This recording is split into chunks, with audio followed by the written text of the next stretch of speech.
Olá, gente. Boa noite. Hoje, eu e minha dupla iremos apresentar um pouco sobre o efeito do uso dos inseticidas na diversidade de insetos. Dando início, então, com o assunto dos insetos pragas, a gente pode falar que o desenvolvimento da agricultura foi de extrema importância para a humanidade. Só que quando você elimina a vegetação nativa para plantio de alimentos determinados, como grãos, hortaliças e frutíferas, a diversidade vegetal e animal original daquele determinado lugar, elas são reduzidas. Então, a ampla oferta de uma única espécie vegetal, ela favorece então o crescimento populacional de poucas espécies de animais que a utilizam como alimento. Então, como alguns insetos, eles não vão ser predados e eles têm uma ampla quantidade de alimento naquele local, eles vão se reproduzir intensamente, assim então se tornando pragas. Mas nem sempre os insetos eles são prejudiciais para a agricultura. Pelo contrário, né? Os insetos eles são organismos muito importantes ao ponto de vista ecológico, pois eles assumem diferentes papéis numa plantação. E os insetos prejudiciais, eles são aqueles que eles se alimentam de plantas cultivadas ou aqueles que transmitem doenças, então assim causando prejuízo econômico ao agricultor. E esses insetos, eles são classificados como insetos pragas.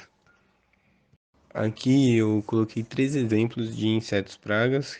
Um seria a traça das crucíferas, a largata do cartucho do milho e a mosca branca. Aliás, o que são inseticidas? Para que eles servem e como eles funcionam? Bom, os inseticidas eles basicamente são os defensivos agrícolas, os famosos tão defensores agrícolas. Eles atuam na prevenção e no controle de insetos e pragas. Eles são responsáveis principalmente por grande perda das lavouras. Além de reduzir a produtividade, dependendo da intensidade da infestação e danos causados, os insetos eles podem matar a lavoura. Os inseticidas, eles são substâncias químicas ou biológicas e são usados para controlar doenças e plantas daninhas que afetam as culturas. Existem diferentes tipos de modo de ação de inseticidas. Eles variam de acordo com a morfologia e o hábito alimentar dos insetos praga. Porém, cabe pontuar que um mesmo modo de ação ele pode atingir diferentes espécies, como por exemplo podemos ver na tabela acima.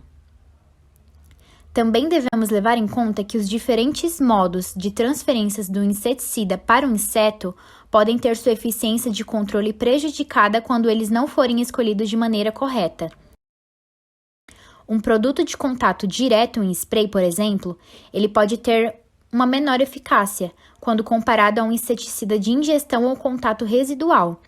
E isso ocorre porque o tempo em que o inseto fique exposto ao inseticida é maior no segundo e terceiro caso, resultando em um controle mais eficiente. Os componentes químicos dos inseticidas eles podem ser divididos em 4 grupos, que são eles os carbamatos, piretroides, organofosforados e os reguladores de crescimento. Os carbamatos, eles são estéreis do ácido carbâmico. Muitas vezes eles são sintetizados a partir de compostos organofosforados.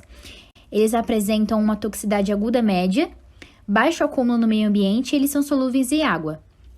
Eles também são pouco absorvidos pelo organismo humano e são muito utilizados no controle de insetos em estocagem de grãos. Já os piretroides, ele vem do termo piretro, que são flores secas dotadas de petrina. São substâncias que têm caráter inseticida, ou seja, os piretroides eles são aplicados no controle de moscas pretas, mosquitos da malária, baratas, percevejos e pulgas. Eles são solúveis em água e, por isso, eles são altamente letais a espécies aquáticas. Os organofosforados, eles são estéreis do ácido fosfórico. Eles possuem menor teor de toxidez com relação aos organoclorados. Entretanto, eles são absorvidos pelo organismo humano, diferente dos outros. através de todas as vias possíveis, que podem ser a respiratória, gastrointestinal, dérmica, por meio de membranas mucosas e, além do mais, não são acumulativas insolúveis em água, então eles apresentam toxicidade aguda. E por último, os reguladores de crescimento. Os produtos, eles inibem e troca da equidise e a produção de quitina, inibindo o desenvolvimento dos insetos. Essas combinações ainda estão limitadas por apresentarem ação lenta agindo em fases restritas do ciclo de vida dos insetos, não protegendo as culturas quando em níveis críticos do ataque. Entretanto, existem benefícios grandiosos que reforçam as qualidades, tanto elas como a alta eficácia biológica, baixo nível de toxicidade para mamíferos, pássaros e peixes, e uma seletividade para a fauna benéfica. Em relação à biodiversidade, temos algumas das principais causas que fazem com que haja a seleção dos insetos existentes, né? Mas na natureza, a resistência ela ocorre naturalmente. Mas o que acontece de diferente aqui é a pressão da seleção feita pelos seres humanos, agricultores, fazendeiros, esses que utilizam os produtos químicos, né? Então, existe uma pequena quantidade de insetos resistentes que, na medida que o ser humano intervém com a lavoura, se causa um desequilíbrio. Então, esses insetos resistentes, eles vão sendo selecionados e vão cruzando entre si e a população assim vai aumentando desses insetos, né? Temos aqui 6 exemplos de causas que podem resultar na resistência. Uma delas seria aplicações muito frequentes, seria muitas aplicações em rotação de produto, o uso do mesmo grupo de produto, isso vai causando a seleção, as dosagens incorretas, tanto para menos quanto para mais, isso tem um impacto nessa seleção. O uso de misturas indevidas pode ter situações que um produto ele inativa o outro. Então, acaba que não consegue o efeito desejado, sobrando assim muito inseto. Também tem a substituição de produtos, quando tem uma recomendação de aplicação de outro produto por questão de custo ou por decisão estratégica, o agricultor ele acaba trocando o produto e os produtos escolhidos não têm aquela eficiência desejada. Também temos a eliminação dos inimigos naturais, que os inimigos naturais eles fazem um papel muito importante no controle das populações dos insetos. E na medida em que se usa um produto com uma dosagem maior ou muito forte, ele vai eliminando os inimigos naturais. Então pode ser que tenha um efeito ali no momento, mas como não tem esses inimigos naturais, os insetos eles acabam voltando. Na definição de resistência, esse autor ele define resistência com o desenvolvimento da habilidade em uma linhagem de um organismo em tolerar doses de tóxicos que seriam letais para a maioria da população normal da mesma espécie. Então, o simples fato de um organismo desenvolver uma melhoria na habilidade já é caracterizado como uma resistência. Então, às vezes ele continua morrendo com aquele inseticida, mas é preciso usar uma maior quantidade. Então, à medida que isso vai acontecendo, sabe-se que em algum momento esse produto não será mais eficaz contra esses insetos, mesmo o produto sendo o mesmo, possuindo apenas algumas alterações, o ingrediente ativo é o mesmo sempre. Então, quando o produto foi lançado, ele funcionava. Mas depois de alguns anos ele foi perdendo eficiência, mas o motivo não seria do produto, seria mesmo que o inseto ele vai se adaptando e se tornando cada vez mais resistente.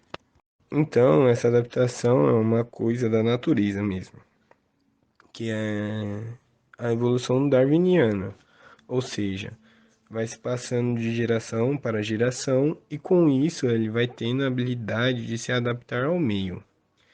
Então, quando se faz a utilização do mesmo produto, o que acontece Basicamente, estamos eliminando aqueles que não são resistentes e deixando somente aqueles que possuem resistência ao produto para se reproduzir. Eu coloquei aqui alguns exemplos didáticos de como acontece essa seleção dos insetos resistentes. Aqui no primeiro quadro, né, na primeira imagem, nós temos os insetos suscetíveis de amarelo e os insetos resistentes de vermelho. Na primeira imagem, no primeiro quadro, nós temos a primeira aplicação do produto, com uma grande quantidade dos insetos suscetíveis e alguns insetos resistentes. Após a aplicação, a grande quantidade, a grande maioria dos insetos suscetíveis, eles morrem. Sobrando assim, então, todos os insetos resistentes e alguns suscetíveis. Então, eles vão se cruzar entre si, vão se reproduzir, sendo preciso aplicar novamente o produto, o inseticida. Então, só que nessa segunda dose, nós vemos que a quantidade de insetos resistentes é maior do que a anterior. Então, se aplica-se novamente o produto, só que a quantidade de insetos existentes é maior. E a quantidade de insetos suscetíveis é bem pouca. Então, esses insetos existentes eles vão se multiplicando cada vez mais. Eles vão se reproduzindo entre si e vão se multiplicando. Então, na terceira aplicação, já a grande maioria são desses insetos existentes e a minoria são dos insetos suscetíveis ao inseticida. Então, quando tem a terceira aplicação, quase nenhum dos insetos eles são eliminados, pois eles são basicamente todos resistentes, né? Só alguns suscetíveis ao inseticida. Então, basicamente, esse inseticida já não tem mais efeito contra esses insetos. Temos dois tipos de resistências. A primeira seria a resistência cruzada, que é um único mecanismo de resistência confere resistência a dois ou mais compostos químicos. Geralmente se trata de produtos relacionados, exemplo da deltametrina e permetrina. E o segundo tipo seria a resistência múltipla, que seria o mais complicado, que dois diferentes mecanismos de resistência coexistem e conferem resistência a dois ou mais compostos químicos geralmente não relacionados. Aqui temos 5 motivos que fazem com que os insetos se tornem mais resistentes. O primeiro seria a redução na penetração cuticular. Então, assim, reduzindo a penetração do inseticida. O aumento na detoxificação metabólica. O outro seria a redução na sensibilidade do sítio de ação. O quarto seria o sequestro do produto por alguns tecidos. E o quinto motivo seria o aumento da excreção do produto. Os fatores que influenciam na resistência, eles podem ser genéticos, fatores operacionais ou bioecológicos. Os fatores genéticos, eles podem ser o número de alélos resistentes, a frequência e a intensidade da resistência, dominância dos alelos resistentes e o valor adaptativo dos indivíduos resistentes. Os fatores operacionais são os produtos químicos usados, a seletividade do produto quanto a inimigos naturais, a qualidade de aplicação, as dosagens utilizadas, a quantidade de aplicações e a mistura de produtos. Já os bioecológicos é o número de geração por ano, a taxa de reprodução, o modo de reprodução, a mobilidade da espécie, hábito alimentar da espécie, a presença de refúgio para a população suscetível e a presença de inimigos naturais. Então, concluímos que o efeito do uso dos inseticidas na diversidade de insetos eles são responsáveis, então, se usados de forma incorreta, a seleção dos insetos existentes e dos insetos suscetíveis aos inseticidas. Espero que tenham gostado e se precisarem de tirar alguma dúvida, é só me perguntar, viu?